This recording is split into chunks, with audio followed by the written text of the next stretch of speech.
김현정의 뉴스 쇼.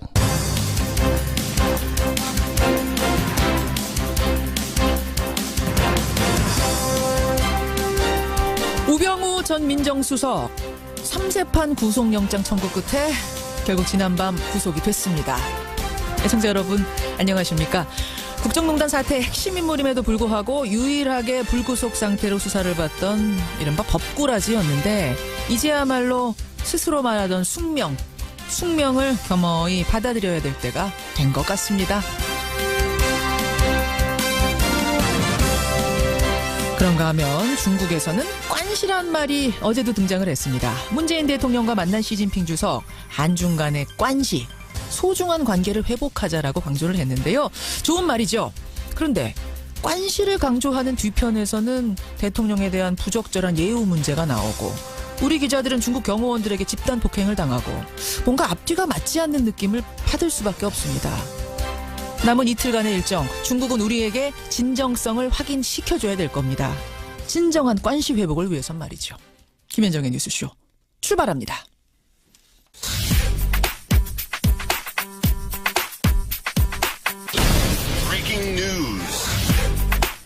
김현정의 뉴스쇼가 주목한 오늘의 포인트, 민경남 PD 나와 있습니다. 어서 오세요, 민 PD. 안녕하세요. 오늘 첫 포인트 뭐부터 볼까요? 법꾸라지의 구속입니다. 우병우 전 청와대 민정수석 새벽 1시쯤에 구속이 됐어요. 네, 우병우 전 수석 검찰의 세 번째 영장 청구 끝에 구속됐습니다. 예. 청와대 민정수석으로 재직하던 시절이죠. 국정원의 지시에서 이석수 청와대 특별감찰관 등 공직자와 민간인을 광범위하게 불법 사찰한 혐의입니다. 그렇죠.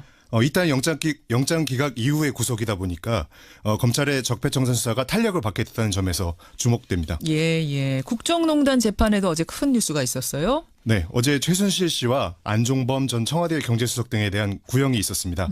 특히 최순실 씨가 징역 25년에 벌금 1,185억 원을 구형받은 게 화제가 됐습니다. 징역 25년형. 예. 그렇습니다. 최순실 씨는 지금 56년생, 우리 나이로 62세입니다. 그렇죠. 구형량대로 징역 25년이 모두 선고될 경우에는 80대 중반에나 출소가 가능해집니다. 예. 그래서 어제 저 최순실 씨가 소리를 지르면서 옥사하라는 얘기냐 이렇게 소리도 질렀다가 하더라고요. 괴성 질렀다 이런 얘기도 나오던데요. 그렇습니다.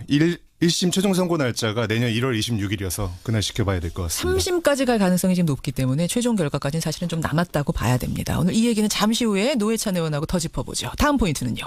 세 번째 한중 정상회담입니다. 어제 오후 문재인 대통령과 중국의 시진핑 주석 만났습니다. 네, 양국 정상이 만나서 한반도 문제 해결 4대 원칙에 합의를 했습니다. 4대 원칙. 네, 내용을 보면 한반도 전쟁 용납 불가, 비핵화, 평화적 해결, 남북관계 개선 이렇게 네 가지인데요. 예. 또 한국과 중국, 양국 정상 간의 한 라인을 구축하기로 했습니다. 사드 배치 문제로 냉각됐던 한중 관계가 상당 부분 복원될 거라는 신호를 읽힙니다. 그래요. 그런데 기자 폭행 같은 정말 있어서는 안 되는 불상사도 있었어요. 그렇습니다. 문재인 대통령의 방중 일정을 취재하던 청와대 출입 기자들이 취재 도중에 중국 경호 인력으로부터 집단 폭행을 당하는 사건이 있었습니다. 예. 폭행 피해를 입은 기자 2명은 오늘 귀국할 예정인데요. 예. 가해자인 중국 경호원들은 중국 보안업체 소속으로 공안의 지휘를 직접 받고 있던 상황이었습니다. 이 사건과 관련해서 강경화 외교부 장관이 중국 왕이 외교부장에게 직접 유감 표명을 하기도 했습니다. 직접 유감을 표명하고 책임자 처벌하라 이렇게까지 지금 요구했다라고 알려지고 있죠. 그렇습니다. 100번 양보해서 설사 그 기자가 금을 넘어서 취재를 했다라고 하더라도 집단 폭행을 해서는 안 되죠. 지금 국빈을 따라온 기자인데 그 맞습니다. 국가의 기자인데 네네. 이 부분에 대해서 우리 측은 어떻게 바라보고 있는지 2부에서 대통령을 수행 중인 송영길 의원 연결을 해보겠습니다. 중국 분위기 직접 듣죠. 자, 마지막 포인트 짧게요. 네, 어제 오후에 있었던 한국판 코네어 송환 작전이 아직도 화제입니다. 예. 네네, 코네어는 우리말로 수영자 항공쯤 될 텐데요. 97년도에 개봉했던 영화로도 유명하죠. 맞아요. 네네, 경찰이 어제 필리핀의 도피에 있던 한국 범죄자 47명을 전세기로 호송해 왔습니다. 예. 보이스피싱 관련 사기범이 28명으로 가장 많았고요. 인터폴 적색 수배자도 11명입니다. 여기까지 오늘의 포인트. 민경남 PD 수고하셨습니다. 감사합니다. 우병우 전 청와대 민정수석이 오늘 새벽 구속됐습니다. 세 차례의 구속영장 청구만입니다. 검찰과 특검은 최순실 씨에게 징역 25년에 최 구형했습니다. 씨에 대한 구형과 선고는 박근혜 전 대통령 형량을 가늠할 스포일러가 될 전망입니다. 예, 최순실 씨 검찰이 징역 25년 중형을 구형했습니다. 함께 기소된 안종범 전 수석은 징역 6년 구형됐고요. 그런가 하면 전해드린 대로 오늘 새벽에 우병우 전 청와대 민정수석 세 번째 영장 청구 끝에 결국 구속이 됐습니다.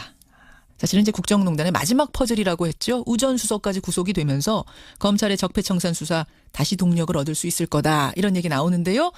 이분을 만나보죠. 노회찬 정의당 원내대표 연결이 돼 있습니다. 노회찬 원내대표님 안녕하세요. 네, 안녕하십니까. 일단은 오늘 새벽 얘기부터 좀 해보겠습니다. 네. 우병우 전 수석. 3번 만에 법정 구속. 사실은 이번에도 기각될 가능성이 있다. 요사이 법원의 기류를 보면 좀 그렇다라는 전문가들 예상이 나왔거든요. 네네. 예, 노 의원께서는 어떻게 예상하셨었어요? 네, 저도 사실 속단하기는 어려웠지만은 앞서 두 번의 이 구속영장 청구가 다 기각되었기 때문에 이번에도 이제 법꾸라지 예. 또 빠져나가지 않을까 하는 우려가 컸습니다만은 맞아요.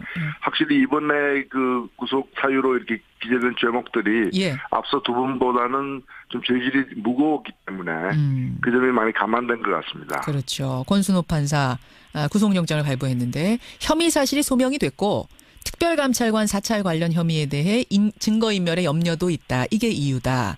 두 번째 때도 권순호 판사였어요. 그때는 뭐라고 했냐면 혐의 내용이 범죄 성립을 다툴 여지가 남아있다. 증거인멸과 도망의 염려도 충분히 소명되지 않았다. 이래서 기각을 하지 않았습니까? 그때는 안 되고 지금은 되는 뭐 이유랄까요? 예.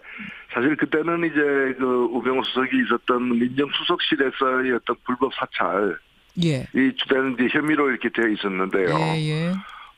그 부분과 관련해 가지고 이번에는 그와 달리 그 특별감찰관이 우병우 수석을 감찰하고 있는 상황에서 예. 그건 이제 법에 의한 정당한 이제 공무 집행인데 그에 대해서 민정수석으로서의 권한을 이용해 가지고 그걸 막으려고 했던 것이거든요. 그렇죠. 근데 특별 감찰을 하려고 했던 건 뭔가 하면 우병우 수석의 어떤 개인 비리와 관련된 부분들이 많았어요. 예. 그래서 그 부분을 막으려니까 사적 이익을 추구하기 위해서 자신이 가진 권력을 동원해가지고 불법 행위를 저지르는 것이기 때문에 업무상 이루어지는 여러 가지 불법적인 행위와 또 다르게 무겁게 봤던 거죠. 예. 이번엔 어쩔 수 없었다. 뭐 이번에는 빠져나가게 해주려고 해도 할 수 없을 정도로 무거운 죄질이 훨씬 혐의들. 무거웠다고 봅니다. 훨씬 무겁고 수사도 그 사이에 뭐랄까 증거가 더 쌓여서 좀 단단하게 됐다라고 봐야 되는 거죠. 네, 그 두 번의 어떤 그 일종의 실패 경험. 예. 또 이번에 상당히 작용을 하지 않았나. 그 검찰이 준비를 많이 했다 이렇게 또 보여집니다. 그렇죠. 하지만 이젠 구속 정도 된 겁니다. 이게 뭐 판결이 나온 건 아닙니다. 마지막 퍼즐 제대로 맞추려면 관건은 뭐라고 보세요? 예, 이제까지 수사가 제대로 이루어지지 않았고 그냥 넘어갔다고 지적받는 것들이 많습니다. 특히 그 우병우 수석 그 처가의 그 회사 정강이라는 회사. 예.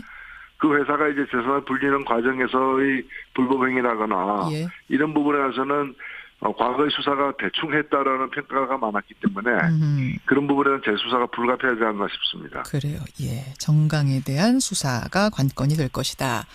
노회찬 정의당 원내대표 만나고 있습니다. 최순실 씨 얘기로 좀 가보죠.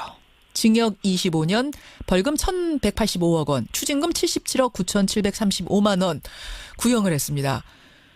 어떻게 평가하세요? 네, 뭐 지금 검찰로서는 이제 국정농단의 시작과 끝이 다 최순실 씨다라고 볼 만큼 예.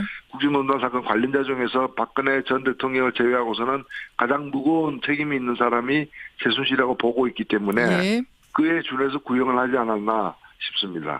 이 정도면은 적절하다고 평가하십니까? 아마 국민들이 보기에는 적절하지 않게 보이는 경우도 많을 거예요. 나라를 이렇게 만들었고 대통령이 구속까지 되는 사태의 출발점이자 몸통 중에 하나가 최순실인데 예. 왜 무기징역 이렇게 때리지는 못하느냐. 그런 얘기가 실제로 많이 나왔어요. 댓글들 보면은 무기징역일 줄 알았는데 실망스럽다 이런 반응이 꽤 많았거든요. 실제로. 네. 예, 충분히 이해하고요. 그리고 또 이제 이런 뇌물 액수 50억이 넘는 뇌물 액수라거나 여러 가지 이 직권남용 등을 동원한 그 강요한 것 등을 볼 때 예. 법정형으로는 그 무기징역이 불가능한 건 아닙니다. 불가능한 건 아니죠. 그렇죠. 그러나 그간의 법원의 어떤 양형 기준이라거나 예. 이제까지 했던 판결의 어떤 그 관례라거나 이런 걸 볼 때 예. 아마 그런 까지 감안해서 했던 것 같고요. 다만 과거에 그 얼마 전에 이재용 부회장 경우도 마찬가지였습니다만 구형 12년에 선고가 5년이었거든요. 그랬죠. 예. 당시 제가 그 미국 양형 기준표를 가지고 미국식으로 적용하면 24년 4개월 정도 나온다. 이렇게 얘기한 바가 있는데 이번 이 건도 화이트 칼라 범죄, 뇌물죄라거나 그런 범죄와 관련해 가지고 우리나라가 이제까지 다른 나라에 비해서 좀 관대하게 처분해온 그런 어떤 이 관행도 25년 구형한 배경에 들어가 있다 저는 생각합니다. 우리의 화이트 컬러 범죄에 대해서 더 엄격해야 될 것 같은데 오히려 좀 더 느슨하게 했던 이런 관행 같은 것이 들어가 있는 게 아니야. 그러면 지금 이게 구형이면 보통은 선고에서는 더 낮아지잖아요. 장시호 같은 경우는 좀 이례적이었습니다만. 그래서 이번에도 결국 그럼 또 깎여 나오지 않겠는가 이런 얘기들 나오는데 어떻게 예상하세요? 예, 당연히 깎이게 될 것입니다. 그러나 일반적으로 구형 25년이라도 뭐 한 15년이나 이렇게 10년 이렇게 나올 수도 있거든요, 선고가. 그렇죠, 그렇죠. 그런데 그렇게까지 많이 낮아지지는 않을 것 같고 선고에 있어서도 꽤 다른 범죄에 비해서는 무겁게 선고가 내려질 가능성이 크다고 봅니다. 큰 차이는 없을 것이다 이번에. 왜 그렇게 보세요? 최순실에 대해서는? 이제 이 사안의 어떤 중요성과 또 이 사안에서 최순실 씨가 이 맡은 역할, 예. 그 범행의 정도나 죄질 이런 걸 볼 때 예, 예. 일단은 법원에서도 무겁게 이 문제를 대할 것이다 이렇게 예상이 됩니다. 그런데 정작 최순실 씨 측에서는 징역 25년 구형? 이거 뭐 옥사라는 얘기냐 하면서 괴성을 지르면서 강하게 반발했다 그러죠. 이거 어떻게 들으셨습니까? 예, 사실 그동안 본인 입으로 뭐 차라리 사형시키라고 얘기를 했었고. 맞아요. 예. 예, 그리고 법정에 이제 제대로 이렇게 반성하는 태도로 임하지 않았던 점을 비춰본다면은. 예, 예. 형이 무겁다고 이렇게 일종의 바라듯이 표현하는 것은 좀 우리 국민들이 용납하기 힘든데요. 발악하듯이. 예. 네. 그러나 제가 볼 때 이것은 누굴 탓할 문제가 아닙니다. 자업자득이란 말이 이처럼 그렇죠. 적확하게 들어맞는 예도 없을 거예요. 예, 예. 본인이 지은 죄로 본인이 벌을 받고 있는 거죠. 그러게 말입니다. 옥사란 얘기냐 하면서 뭐 소리를 질렀다 이런 얘기들이 지금 들리는데 그래요. 보는 국민들 생각은 전혀 안 하는 것 같아요. 국민들은 더 소리 지르고 싶다는 이거. 그렇습니다. 벌금과 추징금에 대해서도 뭐라고 얘기를 했냐면 사회주의 국가의 재산 몰수하는 것보다 더한 일이 벌어졌다. 나는 개인 이득을 취한 일이 없다. 이렇게 최후 진술을 했답니다. 사회주의 국가에서는 사형당했을 거예요. 예. 재산 몰수 정도가 아니고 예. 북한이었으면. 예, 그리고 그 정도 이 벌금형과 그다음에 그의 병과해 가지고 이제 77억 원은 직접 불법적으로 수수한 현금이기 때문에 예. 바로 그대로 추징을 하는 거고 벌금형은 형벌의 한 가지죠. 그래서 이 정도의 그 벌금형은 그렇게 무거운 것도 아니다. 이제 뇌물 액수라거나 여러 가지 죄질 등을 볼 때. 예. 그렇게 생각됩니다. 그러니까요. 정말 뭐 국민들 생각 전혀 안 하는 것 같아요. 이거는 사회주의 국가보다 더하다 이런 말을 어떻게 이 상황에서 할 수 있는지. 예. 자, 이 상황을 지금 누구보다도 관심 있게 지켜보고 있을 사람 박근혜 전 대통령. 사실 박근혜 전 대통령은 지금 일종의 필리버스터 전법을 쓰고 있습니다. 그래서 계속해서 재판이 늘어지고 있는 상황인데 어떻게 바라볼까요? 저는 이미 박근혜 전 대통령이 이런 걸 예견하고 있지 않았나 이렇게 보여집니다. 왜 그렇게 이미 그 재판 받는 과정과 여러 가지를 상황을 종합해 볼 때 또 미리 이제 재판이 이제 진행되었던 공범들의 구형이라거나 여러 가지 또 일부 선고량 이런 것까지 지켜볼 때 도저히 이제 이 사법 심판에서 뭐 가볍게 풀려나거나 저는 관대하게 처분받을 가능성이 거의 없다는 걸 알고서 알죠. 재판 자체를 거부하고 인정하지 않는 태도를 이미 결단을 했기 때문에 했기 때문에 막상 또 이게 현실화되기 때문에 다소 충격은 있겠지만은 박 전 대통령으로서는 예견된 예상한 상황일 것이다 이렇게 보여집니다. 예상한 상황. 아마 담담히 25년형 받아들였을 것이다. 그럴 줄 알았다라고 하면서 아마 받아들였을 것이다. 반응을 그렇게 예상하세요. 1월 26일에 최순실 씨 1심 선고가 내려집니다. 확정이 됐습니다. 이날 박근혜 전 대통령도 같이 나올 수 있다 뭐 이런 얘기가 들리더라고요. 혹시 들으셨습니까? 정보? 거부하겠죠. 아마도. 구인 자체를 거부하겠죠. 법정에 나오는 것 맞습니까? 아니 1월 26일에 이제 최순실 씨 1심 선고가 내려질 때 네네. 박근혜 전 대통령에 대해서도 같이 이루어질 수 있다 뭐 이런 얘기가 들리더라고요. 예, 그런데 그 부분은 지금 현재 그 재판이 그 정상적으로 진행되고 있는 것이 아니기 때문에 예. 재판부가 어떻게 판단하는가에 따라서 달라질 것 같아요. 그 부분은 어떤 정보를 얻으신 건 없군요. 알겠습니다. 여기까지 오늘 말씀을 듣도록 하고 오늘 권영철의 와이뉴스에서는요. 장시호 씨 얘기가 준비가 되어 있습니다. 장시호 씨 특검의 복덩이다. 뭐 특검의 특급 도움이다. 이런 얘기들이 나오는데 과연 정말 그럴까? 오늘 이 주제로 권영철 선임 기자가 준비를 했거든요. 노회찬 네. 원내대표 함께 들어주십시오. 네, 그렇게 하겠습니다. 예, 오늘 고맙습니다. 네, 감사합니다. 정의당 노회찬 원내대표였습니다.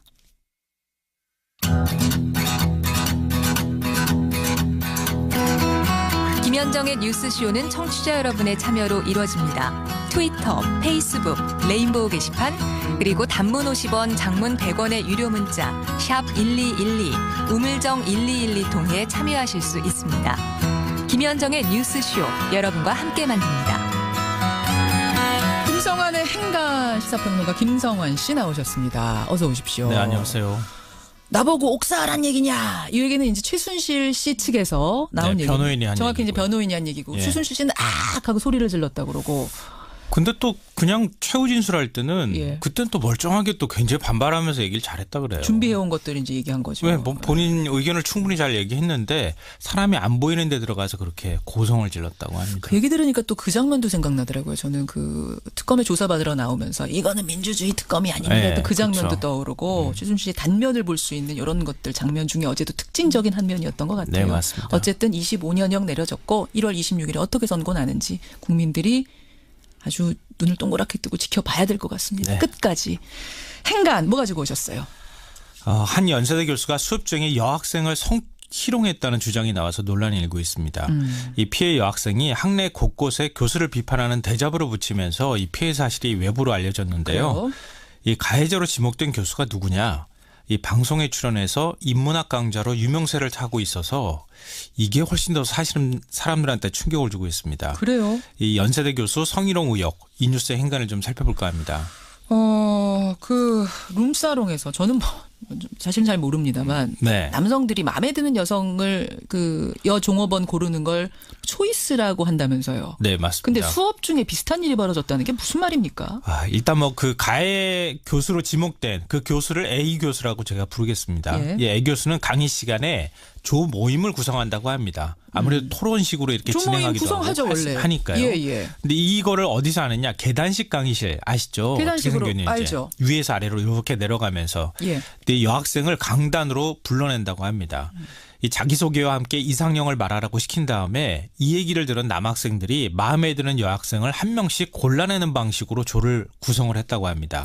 그 여학생들이 나와서 마음에 드는 남학생을 찍어요. 아니요. 거꾸로. 남학생이 여학생이 여학생을 자기 이상형하고 자기 소개를 하면은 예. 남학생들이 이렇게 계단 위쪽에 쭉 강의실에 앉아 있으면서 저 여학생 마음에 들어요. 그러면서 찍어가지고 데리고 가는 형태였다고 하는 거죠.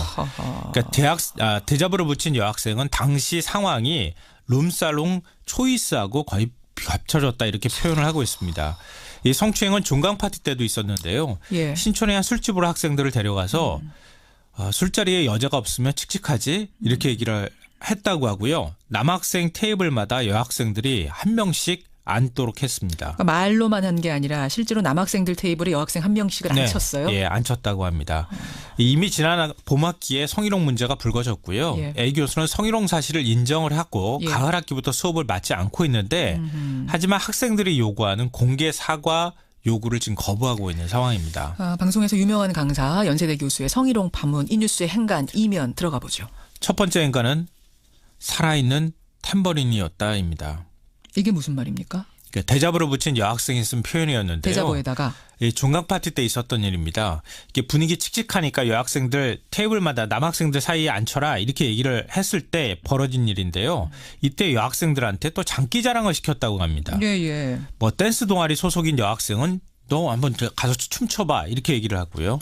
뭐 어떤 노래 잘 부르는 여학생한테는 노래 불러봐 이렇게 시켰다고 하는데 남학생들한테는 또 그렇게 안 시켰다 그래요. 그러니까 뭐 장기자랑 해봐 동료할 수는 있죠. 동료할 전부 수 다 있고 하면 저 할게요 뭐 이렇게 할 수 상관없는데. 있는데 여학생들만 찍어서 네. 말하자면 칙칙하지 않도록 해야 된다라는 그런 것과 통하는 듯한 반강제로 느낌으로 장기자랑을 시켰다는 건데요. 피해 여학생은 이렇게 표현합니다. 뭐라고? 저희는 사람이 아니라 화사함을 내뿜는 꽃인가요? 방향제인가요? 이렇게 이제 되물었습니다. 이 수업 중에 조모임 구성할 때 상황도 비슷한데요. 남학생들이 한 명씩 초이스를 했다고 말씀드렸잖아요. 예. 선택받은 여학생은 자리로 돌아갔고 예. 선택받지 못한 여학생은 마지막 선택받을 때까지 계속 강단에 남아있어야 했습니다. 남아있는 여학생의 심정이 어땠을까요? 얼마나 모욕감을 느꼈을까요? 그렇죠. 이 피해 여학생은 이 상황을 이렇게 설명했습니다. 모두의 눈앞에서 고깃덩어리처럼 팔려가기 위해 전시돼 있는 시간은 짧을수록 좋았다. 그러니까 이게 말이죠. 뭐 소개팅 미팅 같은 거 할 때 거기는 자발적으로 자신들이 간 거잖아요. 서로 선택하기도 하고 이것과는 전혀 다른 겁니다. 그런 낭만을 여러분 생각하시면 곤란한 거죠. 아유, 그런 거 아니죠. 여학생들의 의지와 전혀 상관없이 앞에 불려나가야 하고 선택받아야 하고 뭐 이런 상황들. 그러니까 이해할 수가 없네요. 저는 이게. 이렇게 되는 거예요. 선택받지 못하는 학생들이 예. 계속 선택받은 서 학생들 사이에 빠져나가면서 거기서 서 있으면서 남자들을 쳐다보는 그러니까 그 거예요. 방법을 여학생들이 고른 게 전혀 아니라는 거잖아요. 아, 그럼요. 이렇게 해야 된다라고 한 거라는 거잖아요. 네, 맞습니다. 강제로 그렇게 했다는 거죠. 두 번째 인간이요. 두 번째 인간은 남학생 중 단 한 명도 이건 아닙니다. 말하지 못했다입니다. 이 대잡을 그면서 제가 가장 답답했던 점은 남학생들의 태도였습니다. 왜 단 한 명도 교수님 이건 아닌 것 같습니다. 이렇게 용기 있게 말하지 못했을까. 그런데 오히려 가해자 편에 섰다고 느껴질 만한 그 상황들이 굉장히 많아요. 어떤 식으로요? 중간 파티 때 A 교수가 여학생들에게 장기자랑 시켰을 때 있잖아요. 예. 남학생들이 그때 뭐 했느냐. 어떤 여학생이는 어떤 춤을 시켜주세요. 어떤 여학생한테는 어떤 노래 시켜주세요. 교수한테 이런 의견을 냈다고 합니다. A 교수는 그 의견을 그대로 수용해서 누가 이렇게 얘기를 하니 가서 한번 해봐. 이런 식으로 장기자랑을 시켰다는 겁니다. 그래요. 만약 한두 명의 남학생이라도 이건 정말 아닙니다 교수님 이렇게 크게 얘기를 했었다면 아마 이런 일이 벌어지지 않았을 것 그래요. 같다고 저는 뭔가 생각이 제동이 됩니다. 걸렸을 것 같은데 물론 이건 지금 남학생 이야기를 저희가 같이 들은 건 아닙니다만 대자보에 쓰여진 여학생의 이야기는 지금 이렇게 느꼈다는 겁니다. 아니 굳이 그렇게 고민할 필요가 없어요. 제가 볼 때는 세상에 반은 남자고 반은 여자인데 여학생들이 지금 피해를 당했는데 남학생들이 교수님 이거 우리 하기 싫은데요 라고 얘기하면 안 하는 거예요. 저는 그 이제 얘기를 못했다는 혹시라도 어떤 남학생이 조그맣게 얘기했는데 묵살됐을 가능성은 없을까라는 것도 염두에 두고 말씀을 드리는 네. 겁니다. 마지막 행간은요. 마지막 세 번째 인간은 고작 공개 사과를 원했을 뿐이다입니다. 여학생들이 교수에게 원한 것 공개 네. 사과하십시오. 뭐 교수씨 그만두라고 얘기한 것도 아닙니다. 그냥 공개 사과. 아니 모든 학교 학생들이 보는 앞에서 사과해달라는 것도 아니고 피해 입은 여학생들 앞에서 공개 사과회를 열어달라는 거였습니다. 교수는 이걸 거부하고 학생들과 지금 연락을 끊고 있는 상태인데요. 요즘은 세상 얼마나 많이 바뀌었습니까? 학내 성추행이 또 굉장히 엄격하잖아요. 그럼요. 잘못하면 학교 떠나는 교수들도 많습니다. 예. 물론 교수 자존심상 뭐 허락하지 않을 수도 있지만 여학생들 얘기 들어보면 이런 일이 한두 해 벌어졌던 게 아닙니다. 그래요. 전공 필수 과목을 강의했던 교수인데 그거 듣지 않고 졸업 못하는 한이 있더라도 교수 수업 듣지 말라는 얘기까지 했다고 합니다. 예. 더군다나 이 교수가 인문학 강좌로 유명한 교수입니다. 정의론을 얘기하는 교수거든요. 그렇다면 학생들이 이렇게 많은 피해를 입고 상처를 입었다고 하면 어떻게 대처하는 것이 옳은지 아마 본인 스스로가 좀 잘 좀 생각해 왔으면 좋겠습니다. 일단은 공개 해명이라도 나와야 될 것 같아요. 네, 뭔가 맞습니다. 이제 말씀이 나와야 될 것 같은 이유가 뭐 지난번에도 대자보로 붙였다가 또 그 후에 그 뒤집어진 사건도 있긴 있었어요. 보면 과거에. 그래서 정확한 본인의 해명 필요합니다. 수고하셨습니다. 네, 고맙습니다. 이 중국을 국빈 방문 중입니다. 역대 최대 규모의 경제사절단을 데려갔고 어제는 시진핑 주석과 정상회담도 했습니다. 한반도 전쟁 불가 원칙 이걸 확인했고요. 한중 FTA 서비스 분야의 투자 협상 재개도 합의를 했죠. 이런 성과가 있었습니다만 예우와 경호를 놓고 잡음도 들립니다. 문 대통령의 국빈 중국 방문 어떻게 진행이 되고 있는지 현지 얘기 좀 들어보겠습니다. 문재인 대통령을 수행 중인 더불어민주당 송영길 의원 연결이 됐습니다. 송 의원님 안녕하세요. 네, 안녕하십니까. 송영길입니다. 예, 어제 정상회담 결과부터 좀 볼까요? 어떻게 평가하십니까? 네, 여러 가지 긴장했는데 너무 잘 되었습니다. 그래요. 보도가 되었지만 사드 문제는 시 주석이 사드라는 표현도 안 하고 한마디만 하고 넘어갔고요. 뭐라고 한마디 했어요? 사드에 대해서. 아무튼 선의 처리, 투어상 추리라는 말인데 잘 알아서 처리 잘해주기 바란다. 알아서 잘 처리해주기 바란다. 그렇죠. 사드란 표현도 안 쓰고 모두가 알고 있는 사실. 사드란 말 자체를 언급 안 했다는 것도 의미가 있는 거예요? 그렇죠. 그렇게 배려를 했다고 봅니다. 배려한 거다, 우리를? 이게 서로 간에 이제 예. 불편한 것들 구동존의의 자세를 보였다고 생각이 듭니다. 그렇군요. 그리고 산불 이야기가 우리 국내에서 논란이 됐습니다만 예. 산불 이야기도 한마디도 안 나오지 않았습니다. 그런 것들을 보면 일단 생각보다 더 만족할 만한 성과다. 최대 성과는 뭘로 꼽으세요? 최대 성과. 최대 성과는 양 지도자가 한 라인을 설치하고 신뢰 관계를 회복했다는 것이고 예. 두 분이 만났다는 것 자체가 한중 관계에 큰 영향을 미치는 거죠. 제가 환영 행사 때 제 옆에 앉아있던 이 중국에 사업하시는 기업인들이 울려 그러더라고요. 왜요? 대통령이 너무 감사하다고. 자기들은 하루하루 피말리는 시간을 지금 견디고 있는데 대통령께서 이렇게 연내에 이 정상회담을 성공시켜서 와주신 것 자체가 여기 지금 80만 정도가 살고 있습니다. 우리 조선족 동포 말고 우리 한국인만 한 80만이 중국 영토에서 여러 가지 생업을 하고 계시는데 얼마나 힘들었겠습니까? 그런데 대통령께서 오셔가지고 이렇게 해주니까 모든 게 풀리는 거죠. 여기 중국이라는 사이는 시 주석이 한번 말을 하지 않더라도 우리 대통령과 만난 사진 하나 자체가 모든 사업하는데 영향을 직접적으로 미치는 겁니다. 그렇죠. 중국의 특성을 아는 분들은 그게 무슨 말인지 아실 거예요. 시 주석이 한번 만났다, 사진 찍었다, 악수했다는 것만으로도 사업이 힘을 받을 정도. 이런 사회 분위기 속에서 이번 것이 굉장히 큰 힘이 됐다. 네네. 모든 협조 관계가 달라진다는 거죠. 예. 한반도 전쟁 불가를 서로 확인했다는 거, 이것도 사실은 이제 안보적인 측면에서 큰 도움이 되는 거죠.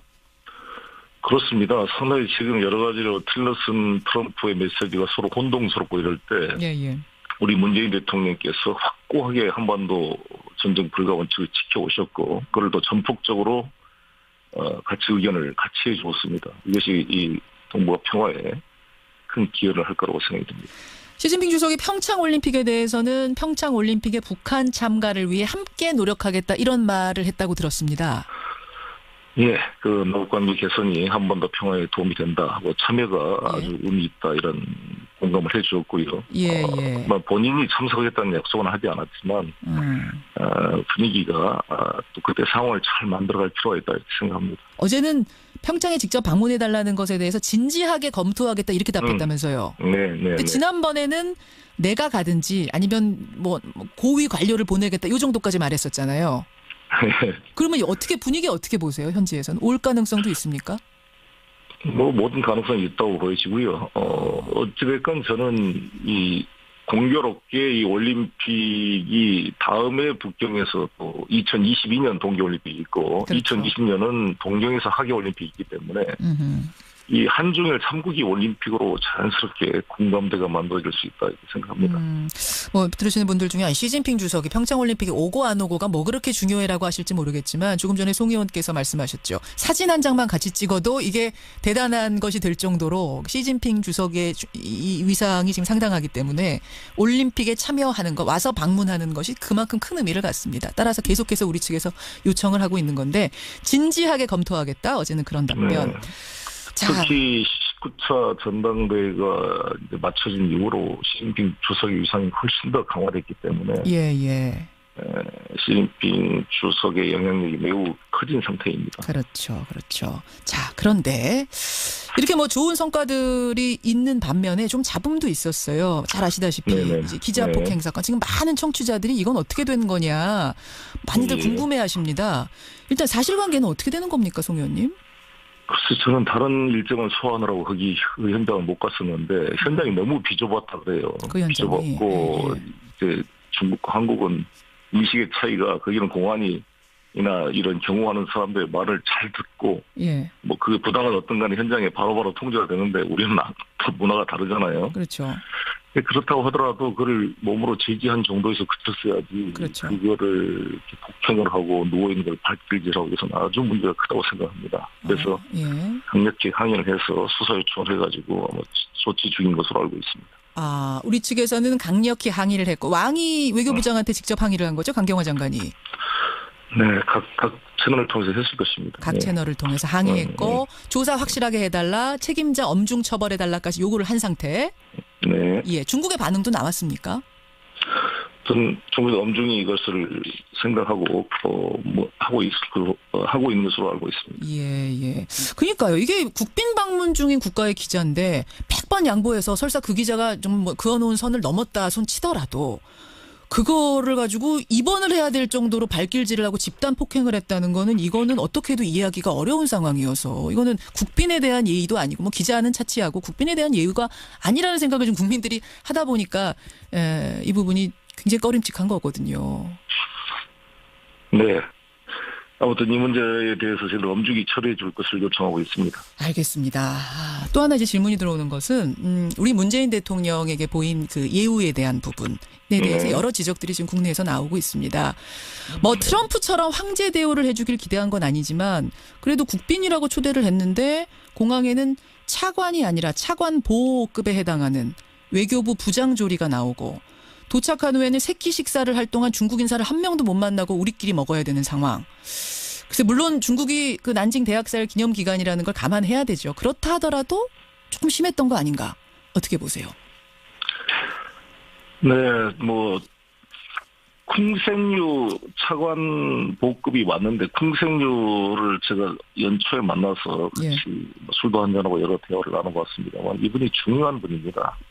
이분이 사실상 우다웨이 차관보 부부장 역할을 하고 있고 육자회담 수석 대표이고 특히 우리 조선족 출신입니다. 아주 조선족 출신으로 최고 입교로는 뛰어난 분인데 그 이번 문제 13일 합의를 푸는 주역이기도 했기 때문에 이번을 보내는 의미가 있었다 이렇게 생각합니다. 모든 게 다 마음에 맞을 수는 없지 않겠습니까? 그러나 이게 시기도 사실 저희가 좀 빨리 하자고 요청했던 거고 중국은 80주년 이 난징 대학살 기념식이 있기 때문에 뭔가 좀 시간을 좀 더 가지려고 했었을 겁니다. 그런데 저희가 요청하면 있는 거죠. 그리고 왜 그러냐. 올해가 가기 전에 이게 한중 수교 25주년인데 이 박근혜 정권의 외교적인 어떤 실책으로 이 25주년 기념식 한번 치르지 못하고 한중 관계가 지금 썰렁하게 넘어갈 뻔했잖아요. 그럼 연내에 이거를 풀기 위한 대통령님의 그런 충심이 있었다고 생각합니다. 그러면 이 모든 이 한중 관계 한 경제 활동 자체를 풀어주는 것이 너무나 절실히 필요하기 때문에 그렇습니다. 그러니까 중국 측에서는 이 난징 대학살이라 80주년이 굉장히 큰 행사이기 때문에 요거 끝나고 하자, 내년에 하자 이런 요청을 했었던 거군요. 그 자세한 건 청와대가 말해야 될 것이고요. 제가 생각하기로는 뭔가 이 시간 조정에서 우리 측 요청이 반영돼서 이 날짜가 잡힌 것으로 알고 있습니다. 우리는 올해를 넘기지 않았으면 좋겠다라는 바람이 있었던 거고. 그렇습니다. 그 상황에서 사실은 굉장히 지금 그쪽이 행사가 바쁘게 돌아가는 상황에 우리가 국빈이 간 거기 때문에 그것을 감안은 해야 된다라고 보시는. 그러니까 서운하다기보다는 상황이 좀 이해되는 거라고 보세요? 우리가 모든 게 다 만족스러운 게 어디가 있겠습니까? 근데 이게 저희가 사드로 1년 2개월이 넘게 이렇게 썰렁한 데서 하루아침에 모든 게 100% 만족할 수는 없지만 이런 상황을 만들어낸 것 자체의 충정을 저는 이해해 줄 필요가 있고 하나씩 바꿔나갈 수 있는 중요한 기틀을 만들었다 이렇게 생각합니다. 알겠습니다. 지금 청취자 의견도 여러 가지 의견들이 들어오고 있는데 이 남은 일정이 있지 않습니까? 이틀이나 남아 있습니다. 이 이틀의 기간 동안 중국이 조금 더 진정성, 우리 국민들의 서운한 감정도 좀 이해하고 우리 국빈에 대한 예우를 좀 더 진정성 있게 해줬으면 좋겠다. 이 말씀은 제가 전하고 싶고요. 앞으로 남은 일정 어떤 것들을 우리가 좀 지켜봐야 될까요? 관심 있는 포인트들. 오늘은 이제 최고인민회의 아니죠. 전인대죠, 여기서는. 중국은 전인대 상임위원장, 국회의장이죠. 장도장 면담하러 갑니다. 북경대 오늘 특강이 있으시고요. 북경대에서 특강 마치고 장도장 그 상임위원장을 면담하고 나서 다시 이제 중층으로 가게 됩니다. 중층은 아시다시피 현대자동차가 한 30만 대 공장을 지금 현재 운영하고 있고, 그렇죠. 서부 대개발의 중심이기도 하고, 우리 임시정부가 있던 곳이기 때문에 뭐 친민을 지금 당서기가 뭐 차세대 지도자로 또 거론된 분이고 그래서 여러 가지 의미가 있을 것 같습니다. 예, 그래요. 오늘 일정, 남은 일정 좋은 성과 내고 돌아오시기를 부탁드리겠습니다. 한 말씀만 더 첨부하면 그러시죠. 많은 기업인들이 같이 왔는데 뭐 현대자동차 회장, 아모레퍼시픽이나 뭐 이런 대기업 회장뿐만 아니라 예. 기업인들을 쭉 제가 만나봤는데 너무너무 다들 잘 됐다라는 이야기입니다. 고생했다. 뭐 100% 만족한 게 없고 여러 가지로 뭐 말 못할 일도 있지만 네. 여러 가지로 저는 대통령 네 분께서 너무 잘해 주셔가지고 정말 그 좋은 전기를 마련했다 이렇게 생각을 합니다. 예, 100% 만족이란 없단 말을 오늘 몇 번 하셨는지 몰라요, 송 의원님. 그러면서 예. 우리 지금 대통령이 최선을 다해서 하고 있는 것들은 절절히 사실은 느껴집니다. 마음이 아파요 정말. 여지로 이렇게 이거를 잘못 끼워놓은 걸 회복시키려고 이렇게 고생을 하신 거라니까 제 마음이 아파서. 그러니까요. 우리가 지금 최선을 다해서 풀려고 하는데 중국 측에서 자꾸 이런 잡음들을 만들어내니까 또 그게 속이 상하기도 하고 그러네요. 알겠습니다. 여기까지 말씀 듣겠습니다. 고맙습니다. 감사합니다. 예, 중국의 현지의 문 대통령과 함께 가 있습니다. 송영길 의원이었습니다.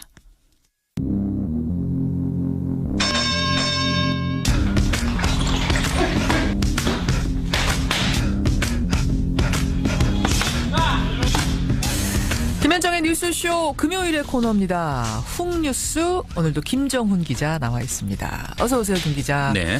훅뉴스 오늘은 어떤 뉴스 속으로 좀 훅 들어가 볼까요? 네, 요새 안팎으로 시끄러운 업계가 있습니다. 모두 7곳의 업체가 허가를 받아서 운영 중인 TV 홈쇼핑 업계인데요. 홈쇼핑. 네.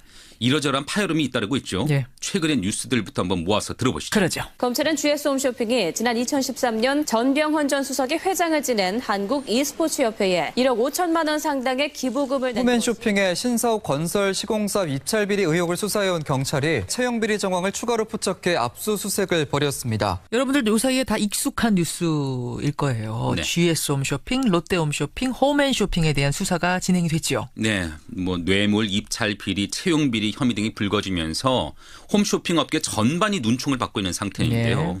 근데 문제가 드러난 곳이 하나 더 있습니다. 어딘가요? 중소기업 상품과 농수산물 판로 확대를 위해서 지난 2015년에 설립됐던 공영 홈쇼핑이라는 곳입니다. 공영 홈쇼핑. 네. 청취자들 가운데는 좀 생소한 분들도 계실 거예요. 네, 2014년 박근혜 전 대통령이 주재한 무역투자진흥회의가 있었거든요. 예, 거기서 예. 신설 방안이 나오고 단 6개월 만에 승인이 된 곳입니다. 개국되는 박 전 대통령이 직접 축사까지 할 정도로 애착을 가졌던 업체인데 그때의 장면 한번 들어보시죠. 네. 공영 홈쇼핑은 중소기업과 농수산업의 혁신적인 유통 플랫폼의 역할을 하면서 우수한 제품의 발굴을 선도해 나갈 것입니다. 일단 취지는 좋았잖아요. 네. 그래서 빨리빨리 승인이 되고 빨리빨리 만들어졌던 곳인데 그런데 이후에는 적자 속에 방만 경영이 이어지더니 부실 감사 그리고 정치권 로비 의혹이 있고요. 그 배경에는 박근혜 정부 청와대 출신 인사들이 있다고 합니다. 오늘 훅뉴스 시간에 그 속사정을 한번 파헤쳐 보겠습니다. 공영 홈쇼핑 무엇이 문제였는가 하나하나 좀 살펴보죠. 지난 10월 국정감사 때 의원들의 지적부터 한번 들어보실까요? 예. 더불어민주당 김혜영 의원 그리고 자유한국당 정우택 의원입니다. 제보에 의하면은 내추럴 엔더텍 주식 불공정 거래의 핵심이 공영 홈쇼핑 지분의 45%를 소유하고 있는 농협경제지주라고 합니다. 이 농협경제지주, 농협투자증권, 농협식품 측의 100여 명 이상이 내추럴 엔더텍 주식을 불공정 거래했다는 지금 제보인데요. 공영 홈쇼핑이 거대 벤더사들이 중간 수수료를 챙기는 기형적 형태로 바뀌어버렸어요. 특히 이 과정에서 특정 거대 벤더사는 이례적으로 연간에 24개 품목, 그것도 117회 방송을 하기로 했다는 거예요. 그러니까 내부 정보로 주식을 사서 이득을 챙겼다. 또 홈쇼핑에 입점하려는 업체들한테 중간 수수료를 과도하게 떼왔다. 중간에서 이제 속된 말로 먹었다 이런 거죠? 그렇습니다. 벤더사는 뭐예요? 벤더사가 홈쇼핑에 입점을 하는 업체한테 그 입점에 지원을 하는 그 업체인데 사실상 거기서 수수료를 챙기거든요. 그런 업체들이 중간 수수료를 과도하게 떼왔다는 거죠. 근데 다른 문제들도 셀 수가 없을 정도입니다. 2년간 임직원 대리운전비로 회사 돈 5천만 원이 나갔는가 하면 성추행 의혹으로 물러난 임원에게 성과급 교육비가 계속 지출되기도 했고요. 또 업무 출장을 핑계로 해외 여행을 다녀온 임직원들도 수두룩하다고 합니다. 방만경영이네요. 방만경영. 그렇습니다. 회사 돈을 그냥 물쓰듯한 거. 네. 그렇게 여유가 있었습니까? 회사가? 아닙니다. 반대로 설립 후에 3년 연속 적자입니다. 2015년 190억, 지난해 94억, 올해도 상반기에만 42억의 적자입니다. 공영 홈쇼핑은 중소벤처기업부 산하의 중소기업 유통센터 또 농협 경제지주 등이 지분을 나누고 있거든요. 그러니까 결국 국민의 혈세가 이렇게 낭비되고 있는 셈이죠. 이런 상황이다 보니까 감사가 이뤄질 수밖에 없었던 거고 실시가 된 거죠. 맞습니다. 지난 8월 한 달 외부 감사인들이 감사를 진행했습니다. 국정감사 때 나온 지적까지 포함해서 이후에 후속 조사도 있었고요. 하지만 자료 확보가 어려워서 중도에 아예 감사를 포기하자 이런 말까지 나왔다고 하는데 감사 과정을 지켜본 한 관계자의 말을 들어보시죠.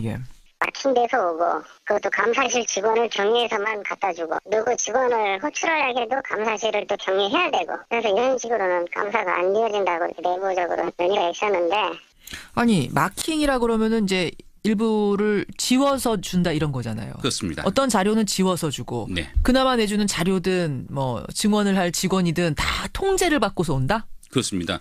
그렇게 끝난 감사 보고서가 이달 초 나오기는 했습니다. 그런데 보고서에도 인사 채용 관련 제출 서류에 중요 내용이 가려져 있어서 인사 채용의 적정성 여부 등을 조사할 수 없었다.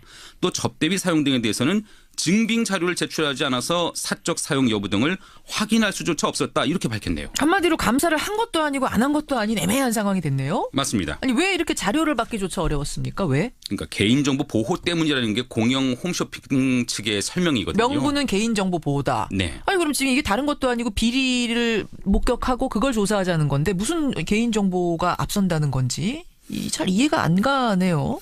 그러니까 그 점 때문에 외부 감사인 그리고 공영 홈쇼핑 대 감사실장이 자료를 두고 내놔라 못 준다 이런 실랑이를 벌였고요. 중소벤처기업부 주무과장이 현장을 찾기도 했습니다. 하지만 감사를 하는 쪽에 힘을 실어주지는 않았다고 하네요. 감사를 받던 공영 홈쇼핑 감사실장과 중소벤처기업부 주무과장의 말을 이어서 들어보시죠. 자료 제출 그 부분에 대해서 뭐 거부했다 어쩌다 뭐 이런 얘기가 나오는데요. 항의했어요. 그것 때문에 한번 오셨었죠. 저희가 자료 제출을 일방적으로 거부했다든지 그건 아니라는 걸 확인해주고 갔어요 그때. 정상적으로 자료 제출을 하고 뭐 갑질이니 뭐니 이런 일은 큰 소리를 친다든지 이런 거 있잖아요. 그런 거 하지 말고 정상적으로 감사되는 게 맞다. 그러니까 감사라는 과정에서 자료 제출이 잘 안 되니까 중소벤처기업부 과장이 현장을 왔어요. 그럼 자료 제출을 당신들 잘하시오라고 얘기를 할 줄 알았는데 오히려 감사하는 쪽에다가 갑질하지 말아라 이렇게 얘기를 했다는 거예요? 그렇습니다. 예. 결국 감사는 그냥 힘 빠진 채로 부실한 감사 보고서가 나왔겠네요? 그런데 자료 제출에 인색한 공영 홈쇼핑 안에요. 드러나지 않은 또 다른 비리 의혹이 있던 사실이 CBS 취재 과정에서 확인이 됐습니다. 어떤 겁니까? 경영과 인사에 초점을 맞춘 이번 감사 보고서는 담기지 않았지만 공영 홈쇼핑의 정치권 로비 정황이 외부 감사 과정에서 드러난 겁니다. 정치권 로비 정황? 네, 확보한 자료에 따르면요. 지난 2016년 4월 총선을 앞두고 공영 홈쇼핑 측은 국회의원 후보 선거사무소 방문 계획을 짰습니다.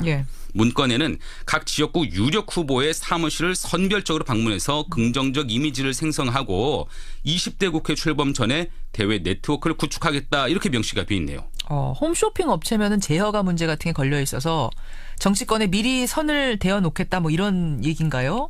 그렇습니다. GS 홈쇼핑, 롯데 홈쇼핑 이런 곳이 전병헌 전 수석한테 후원금 퍼다 준 것도 이 이유라고 지금 검찰이 보고 있는 거잖아요. 그렇죠. 네, 선거사무소 수십 곳을 돌았는데요. 공영 홈쇼핑 측이 이때 후보 그리고 또 선거사무소 관계자와 식사를 해야 한다. 또 선물도 갖다 줘야 된다 이러면서 1,340만 원의 예산을 지출한 것으로 돼 있네요. 그러니까 식사며 선물이며? 네. 분기별 300만 원이던 법인카드 한도도 이 기간에는 무려 2천만 원으로 늘어났습니다.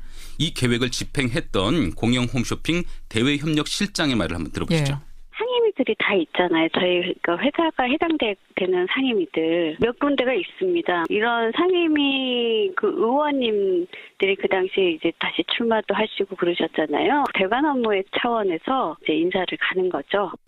저는 이게 두 가지 면에서 다 문제인 것 같아요. 정치권에 이렇게 로비를 했다는 사실도 문제고 또 하나는 돈을 그냥 흥청망청 이 자체도 문제고 어떻게 봐도 문제네요. 법적으로는 어떻습니까? 저희가 선거관리위원회 질의를 해봤거든요. 위법 소지가 있다고 설명을 하는데 직접 들어보시죠.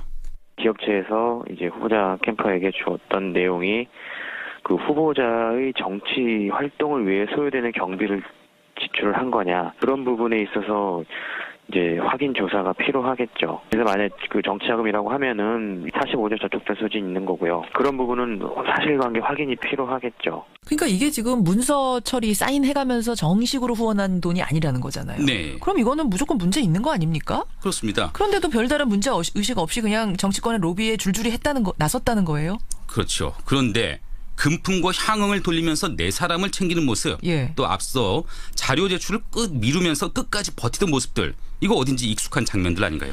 사실 정치권에서야 뭐 흔히 있을 수 있는 모습들이죠. 그때마다 논란도 있었고.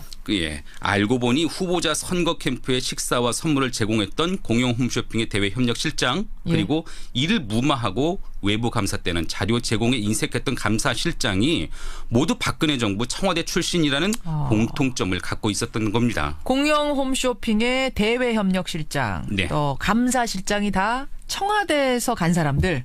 박근혜 정부 청와대. 네. 그래요. 그러니까 박근혜 정부 청와대 출신 인사들이었는데 대외협력실장은요, 박 전 대통령 대선 캠프에서 연설문 작성을 도운 뒤에 청와대에 들어가서 연설 기록 비서관실에서 2년간 근무를 했더라고요. 구미 지역 총선 출마를 준비하기도 했습니다. 또 감사실장 역시 박근혜 정부 때 청와대 행정관으로 있다가 공영 홈쇼핑으로 자리를 옮긴 것으로 드러났습니다. 물론 뭐 홈쇼핑에 대해서 이분들이 해박한 지식을 가지고 있고 능력이 있다면 갈 수도 있겠습니다만 합리적으로 의심해볼 만한 여지는 이거 그냥 낙하산으로 간 거 아니야? 이런 생각을 할 수밖에 없네요. 내부에서도 그런 논란이 있었다고 하네요. 그러니까 그렇다 보니까 정치권에서 청산해야 할 행태가 기업에 스며든 것 아니냐 이런 비판이 나오는 상황입니다. 더불어민주당 재윤경 의원은요. 기업의 경영 활동이 정치권과의 로비 행태로 왜곡되는 과정에서 이런 낙하산 인사 논란이 더 심해지고 있다 이렇게 지적을 하는데 한번 직접 들어보시죠. 기업의 경쟁력이라고 하면 공정한 절차를 통해서 증이 돼야 되는 거잖아요. 그게 아니고 정치적 힘에 의해서 굳이 경쟁력 있는 뭐 상품이나 아님에도 불구하고 정치적 힘의 외압에 의해서 기업이 경쟁력을 유지를 한다는 것 자체가 시장 전체를 불공정하게 끌고 갈 수 있기 때문에 상당히 좀 문제가 있다고 봐야 되겠죠. 국민 세금으로 만들어지고 운영되는 공영 홈쇼핑인데 이렇게 방만하게 운영되고 수상한 뭐 정치권 로비를 하고 그것도 모자라서 감사를 하겠다는 사람들한테 자료조차 안 주고 이게 뭔가 굉장히 정상적이지 않은 느낌이에요. 그렇습니다. 특히 이제 탄핵당한 박근혜 전 대통령 측 인사들이 여전히 기업에 남아서 이런 문제의 소지를 제공하고 있다는 점. 오늘 이 부분을 지적해 주셨네요. 홍뉴스. 네. 그러니까 굳이 표현하자면 남아있는 친박들, 이를테면 잔박들이라고 할까요? 이들이 또 다른 적폐를 유지하고 있는 것은 아닌지 그런 점들도 한번 살펴볼 필요가 있어 보입니다. 잔박이라고 지금 표현을 하셨어요. 아직도 남아서 곳곳에서 문제를 일으키는 잔박은 없는지 지켜보자. 오늘 공영 홈쇼핑을 통해서 그 한 단면을 좀 본 것 같습니다. 김정훈 기자 수고하셨습니다. 네.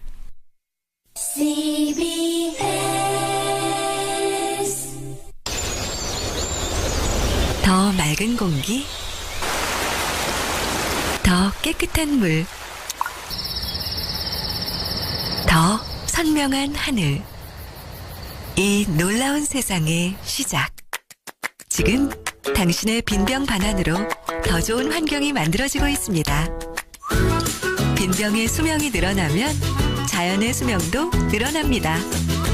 다 쓰고 다시 쓰고 자원 순환으로 열어가는 지속 가능한 미래. 이 캠페인은 환경부와 한국순환자원유통지원센터가 함께합니다.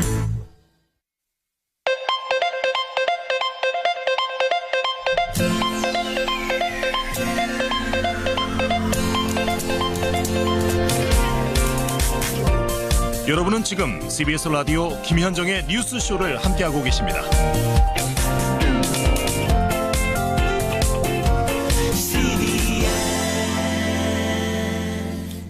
예, 여러분의 문자가 많이 들어오고 있습니다. 노회찬 의원과 인터뷰 들으시고 정숙자님, 최순실 씨 25년형을 받았는데 옥사하란 말이냐 이렇게 변호인이 얘기를 하고 소리 질렀다 그러고 이게 사회주의 국가냐 재산 몰수라니 뭐 이런 얘기를 했다 그러죠.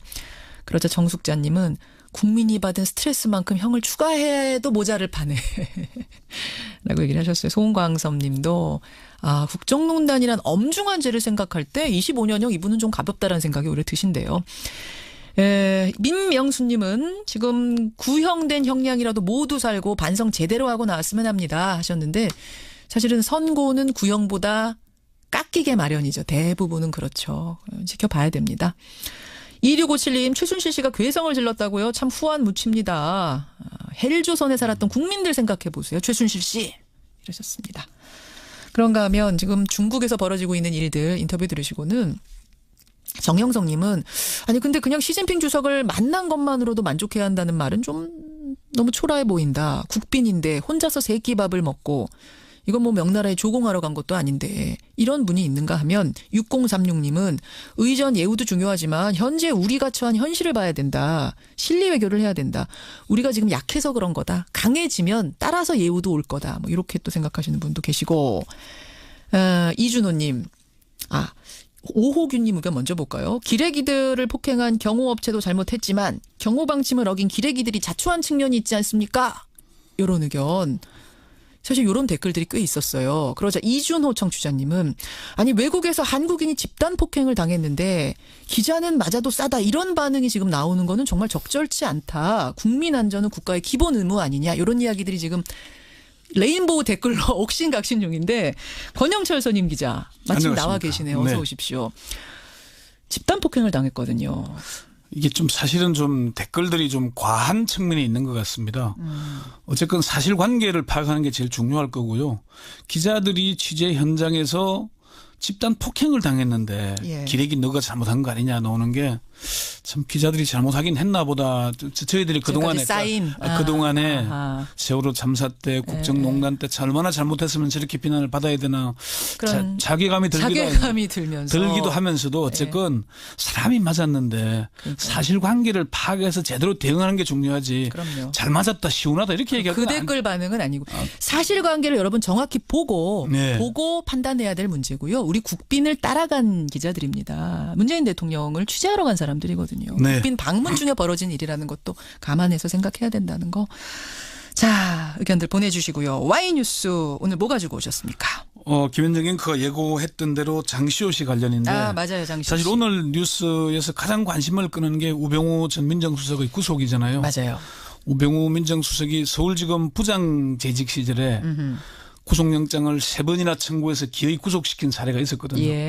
그래서 불독이라는 별명도 없고 그랬었는데 저건 자업자득인 것 같다는 얘기를 먼저 하고요. 그 얘기 먼저 하고 장시호 씨와 관련돼서는 특검 도우미 우리가 특검 복덩이 이런 얘기 많이 했잖아요. 여러 가지 안 풀리는 문제들을 장시호가 풀어줘서 이 국정농단 수사가 됐다는 얘기를 많이 했었는데 오늘 주제가 그게 희한하네요.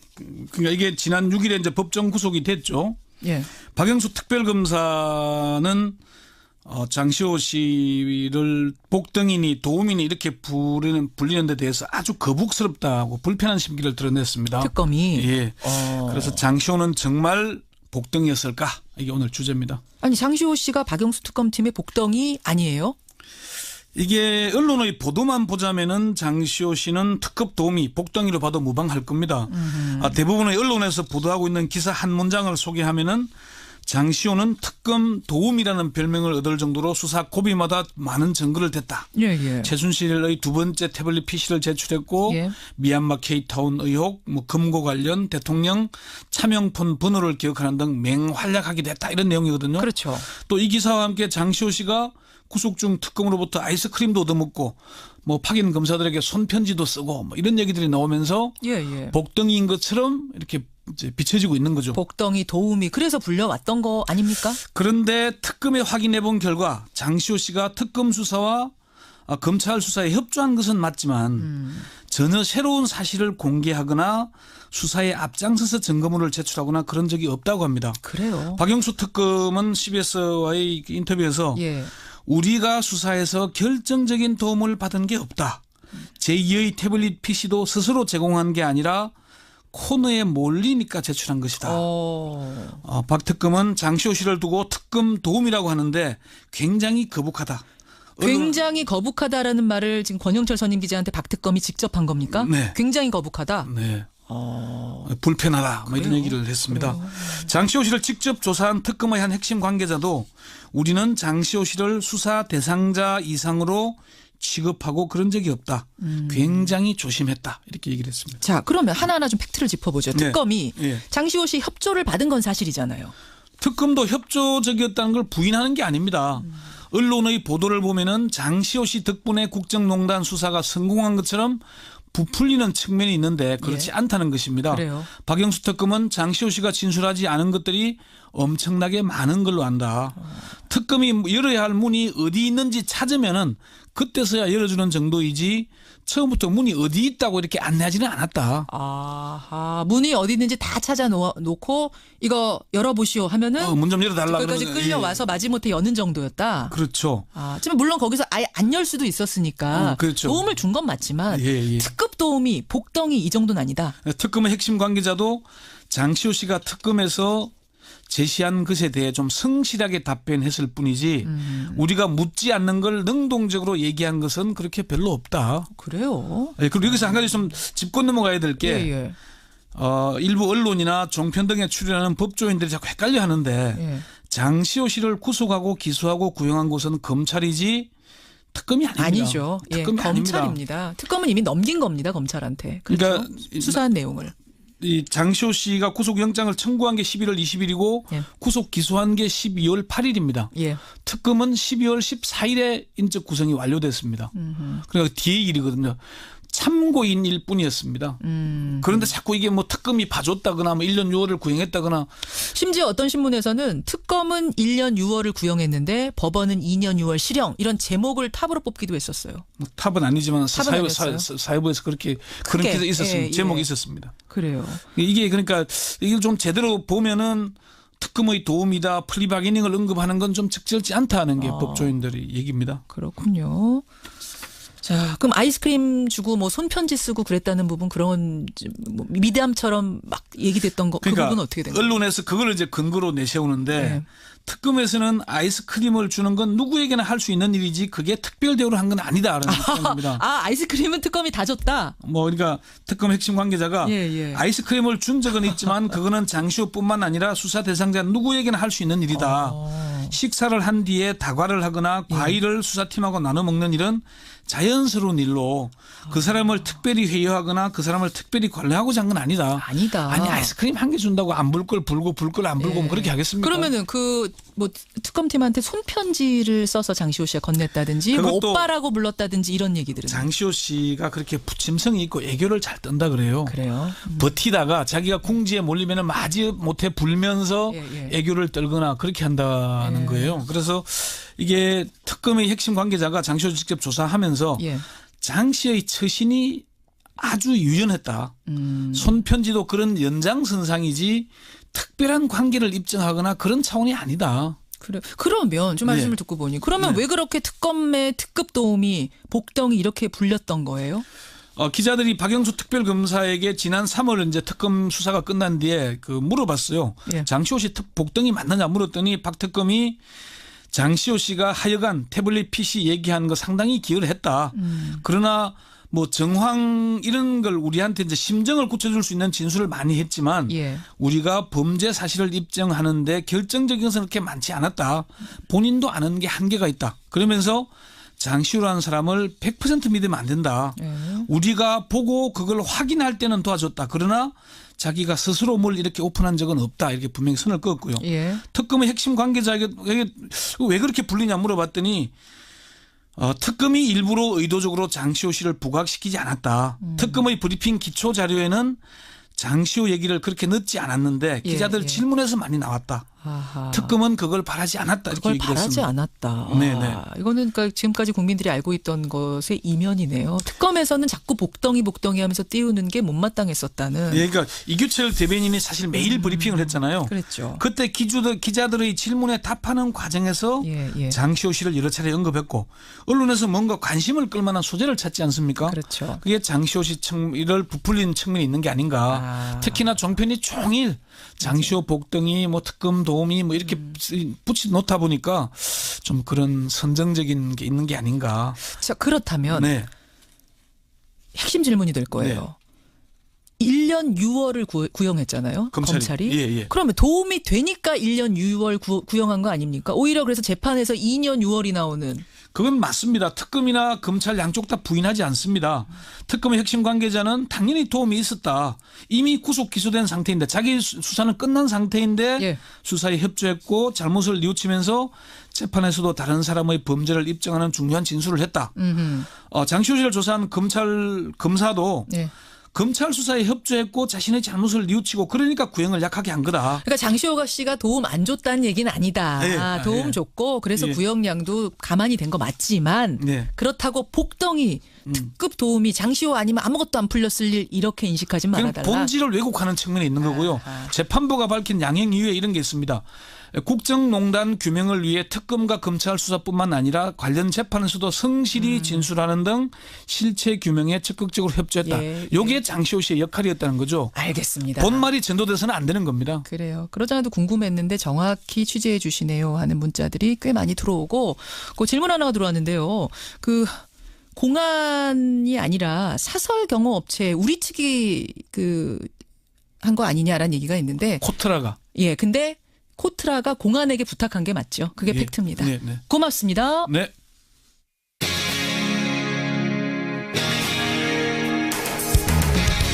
여러분께서는 지금 CBS 라디오 김현정의 뉴스쇼를 함께하고 계십니다. 지금부터는 제가 목소리 연기를 조금 해야 될 것 같은데요. 잘 될지 모르겠습니다만. 연구 없다. 반갑구만. 반가워요. 또 이건 어떻게 되죠? 그때 달라요. 이렇게 해야 되나요? 한 시대를 풍미했던 유행어들 제가 조금 해봤습니다. 유행어가 한번 터지면요. 뭐 온갖 광고며 마케팅이며 쓰이기 마련인데요. 정작 유행어를 만든 당사자들, 개그맨들은 그동안 아무런 권리를 행사할 수가 없었답니다. 그런데 얼마 전 우리나라 처음으로 김대희, 김준호, 개그맨 컬투 이런 분들의 유행어가 소리상표로 등록이 돼서 그 권리를 보호받을 수 있게 됐다 그러네요. 소리상표 굉장히 생소하죠. 도대체 소리상표는 뭔지 또 유행어를 가진 개그맨들의 소가리, 속사정은 어떤 거였는지 오늘 화제 인터뷰 반가운 목소리 개그맨 김대희 씨 연결해 보겠습니다. 김대희 씨 안녕하세요. 네, 안녕하세요. 김대희입니다. 야, 김대희 씨하고 이런 뭐 저작권, 소리상표 이런 얘기를 하게 될 줄은 몰랐어요. 네. 저도 김현정님하고 이렇게 통화를 할 줄은 몰랐어요. 그리고 서두에서 정말 감명 깊었습니다. 그 영혼 없는 유행어 따라하기. 죄송해요. 제 잘 안 돼요. 없다. 그때 달라요. 네. 정말 역시 재밌었습니다. 전문가가 다르시네요. 전문가가 부끄럽습니다. 근데 그 소리상표라는 게 진짜 뭐예요, 이게? 그 말 그대로요. 소리에 상품권을 부여하는 거죠. 그러면 지금까지는 광고에서 뭐 노래가 깔리고 성우가 개그맨들 유행어 갖다 막 쓰잖아요. 아무런 뭐 보상이 없었던 겁니까? 전혀 아무런 일어너치도 없었죠. 일어너치도. 네네. 그러면은 이번에 등록한 유행어 4개에 대해서는 그 가치를 인정받는 거군요. 상표권을. 그렇게 되는 걸로 알고 있습니다. 그 4개가 어떤 건지 김대희 씨가 좀 직접 소개해 주실 수 있을까요? 4개 유행어? 일단은 제 밥 먹자. 네. 개콘 대화가 필요해. 네네. 뭐라쳐 씹을 쌌노. 밥 먹자. 밥 먹자. 그리고 김준호 씨의 케어해 주잖아. 짠하잖아. 케어해 주잖아. 요거 하고요. 맞아요. 예. 그리고 컬투 선배님들은 그때 달라요. 예. 생뚱맞죠? 네. 이렇게 해서. 그렇게 4개. 받아들여진 거죠, 지금? 네네, 그렇죠. 최초라고 하더라고요. 저희도 몰랐는데. 그런데 그냥 밥 먹자라는 문자나 그때 달라요라는 문자는 원래 있던 건데 이게 어떻게 소리상표로 인정받을 수가 있었죠?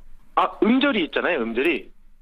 그러니까 제가 했던 유행어가 밥 먹자. 요 음절과 그때 달라요. 뭐 이런 음절이 있잖아요. 아까 그 오프닝에서 그때 달라요 이렇게 하신 거는 해당이 안 됩니다. 네. 그때 달라요. 요게 맞는 거고. 그렇게. 이제 이해가 확실히 됐어요. 확실히. 네네네. 그럼 앞으로 광고나 어떤 상업적인 목적으로 유행어를 쓸 때는 반목자를 쓸 때는 김대희 씨한테 허락을 받고 뭐 상표권료 지급하고 써야 되는 거네요. 그렇게 되는 걸로 알고 있고요. 일단 뭐 이렇게 등록이 되는구나. 뭐 개그맨 후배들이 개그맨 생활을 하면서 했던 유행어들 다 등록을 하게 되면 상업적인 용도로 만약에 쓰게 될 때는 뭐 해당 개그맨들에게 뭐 허락을 받든지 아니면 뭐 지급을 하든지 다양하게 이렇게 되겠죠. 그렇게 돼. 그럼 우리가 일상생활에서도 얼마나 많은 유행어 씁니까? 그럼요. 뭐 SNS 상에도 막 올리기도 하고 이런 것도 다 뭘 지불해야 돼? 허락받아야 돼요? 아니요. 전혀 상관이 없습니다. 오히려 우리 일반 시민 여러분들께서는 얼마든지 마음껏 사용하셔도 되고 오히려 그렇게 사용해 주시면 오히려 저희는 감사하죠. 그렇죠. 아니 근데 광고나 이런 데에 쓰는 걸 이렇게 제약하다 보면 혹시 유행이 덜 되는 건 아니에요? 그런 걱정은 안 되세요? 일반 국민 여러분들이 일상생활 속에서 그 유행어를 많이 따라해 주시기 때문에 그걸 등에 업고 광고에 사용하는 건데 문제는 그 개그맨을 쓰는 게 아니라 그와 비슷한 목소리의 다른 사람 제3자를 저렴한 출연료로 사용을 하기 때문에 좀 저희 개그맨들이 불만이 있었던 거죠. 저뿐만 아니라 많은 개그맨들이 유행어를 좀 뭐 하나씩 갖고 있는 개그맨들은 다 한 번씩 다 전화를 받았어요. 뭐냐면 저도 예전에 돈 많이 벌면 뭐 하겠노? 기분 좋다고 소고기 사고 깼지 이 유행어를 했을 때 그게 광고에 나오더라고요. 저도 몰랐어요. 근데 주변에서 전화가 왔어요. 역사 밥 사라고. 왜요? 그랬더니 너 라디오 광고 녹음했더만 요즘 많이 나와 잘 듣고 있어라는 얘기를 많이 듣거든요. 저도 그 광고 생각나요. 그 김대희 씨가 하신 거 아니에요? 아니요. 저는 라디오 광고를 한 번도 해본 적이 없습니다. 들어오질 않아가지고요. 그렇게 비싸지도 않은데. 제 광고주 여러분, 김대희 씨 그렇게 비싸지 않답니다. 오리지널로 불러주세요. 그러니까 유행어라는 것도 사실 저희가 그 아이디어 회의를 거쳐서 나름 창작물인데 가수들의 노래 아니면 음악, 작가분들의 글 이런 것들은 저작권으로서 보호를 받는데 그런 창작물과 똑같은 저희의 그 개그맨들의 유행어 창작물은 전혀 인정을 못 받고 있어서 사실 좀 안타까웠었거든요. 저희 뭐 김준호 씨하고 예전에 어떤 한 코너를 1년 6개월 동안 딴 적도 있고 뭐 어떤 코너는 정말 단시간에 이렇게 나오는 코너도 있고 천차만별이죠. 코너라는 건. 근데 그 코너 안에서 나오는 유행어는 많은 그 시행착오를 겪어서 이게 탄생되는 건데 저는 그냥 이름이라고 생각하거든요. 이름이다. 이름. 누구나 그 개그맨을 알릴 수 있는 이름과 같은 거라. 그러네요. 오늘 굉장히 심각하게 이야기를 풀어갔단 말입니다. 네네. 우리 김대희 씨가 나오셨는데 최고의 코미디언 김대희 씨가 나오셨는데 이렇게 심각한 얘기만 하다 끝낼 수는 없잖아요, 우리가. 최고의 코미디언은 아니고 그냥 코미디언이죠. 겸손하세요, 김대희 씨. 김대희 씨가 생각하는 역대 우리나라 역사상 최고의 유행어는 뭡니까? 뭐 많은 또 유행어가 떠오르는데 그중에서 저는 요거 딱 듣는 순간 요게 딱 떠오르네요. 어떤 거? 돈 많이 벌면 뭐 하겠노? 기분 좋다고 소고기 사 먹겠지. 요걸로 광고 못 찍는 게 아쉬워가지고 제가. 아쉬워서. 아유, 또 자기 걸 이렇게 꼽으셔요. 그러면 그거 빼고는 뭡니까? 그거 빼고 올해로 따지면 올해 뭐 유행했던 유행어들 생각하면 저는 이분이 지금 요즘 막 전성기를 누리고 계셔서 전 너무 기분 좋거든요. 친한 형이기도 하고 선배이기도 한데 김생민 씨. 김생민 씨. 스윗. 그레이트. 요 유행어들. 그리고 뭐 원어원의 박지훈 군이 했던 뭐 내 마음속에 저장 뭐 이런 것들. 그래요. 범죄도시의 뭐 우리 그 윤계상 씨. 너 내 누군지 아니? 나 장챙이야 하고 뒤에 육두문자 이렇게 나오는. 맞아요. 니 내 전화 안 받니? 이거. 장챙 윤계상 씨? 괜찮았어요 이번에? 여보세요? 저 윤계상 씨인 줄 알았어요. 똑같으시네요. 잘하시네요. 김대희 씨, 배 아파서 얼른 끊어야 될 것 같아요.